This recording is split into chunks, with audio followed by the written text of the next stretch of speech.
Lorsque David eut connaissance de la mauvaise intention que projetait Saül contre lui, il donna l'ordre au sacrificateur Abiathar d'apporter l'éphod, et par ce moyen il consulta Dieu. 1 Samuel 23, 7 à 28. L'éphod était la tunique du souverain sacrificateur sur lequel était le pectoral portant les 12 pierres et gravé sur elle les noms des 12 tribus.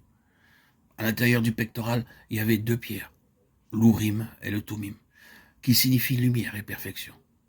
Pourquoi consulta-t-il Dieu par ce moyen? Quelle est la signification de cela pour nous?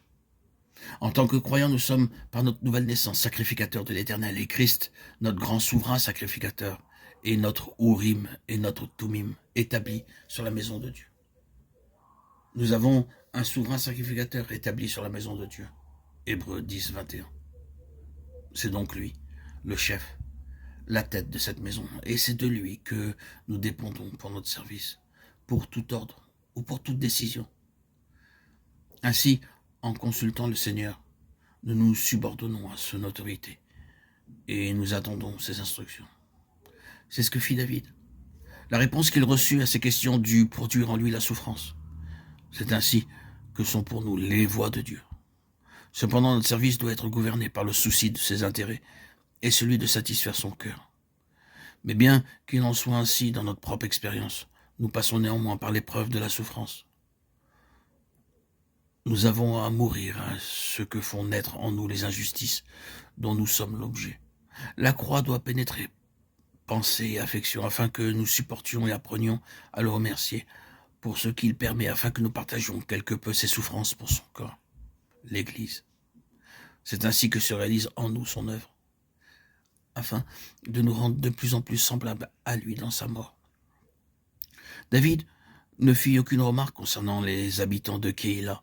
Il partit avec les 600 hommes et s'en alla au désert de Ziph. Le psaume 103 nous révèle sa vie intérieure à travers l'épreuve. Il y avait en lui cette aspiration profonde à connaître le Dieu vivant. Il le louait et le bénissait. Il parlait de sa bonté. Ainsi je te contemple dans le sanctuaire pour voir ta puissance et ta gloire, car ta bonté vaut mieux que la vie. Mes lèvres célèbrent tes louanges. Je te bénirai donc toute ma vie. J'élèverai mes mains en ton nom. Psaume 103, 3 à 5. Seule une vie livrée sans partage peut connaître de tels désirs, une telle soif. Seule une vie livrée a soif de dépendance, afin de vivre dans le cœur même de Dieu.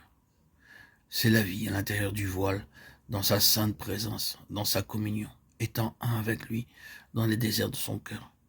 Je suis dans l'allégresse, à l'ombre de tes ailes, mon âme est attachée à toi. Psaume 103, 8, 9. Quelle assurance, quel bonheur, quand sa vie nous subordonne, que par elle nous vivons, quand Christ devient de jour en jour notre vie. Nous ne sommes pas désemparés dans nos épreuves.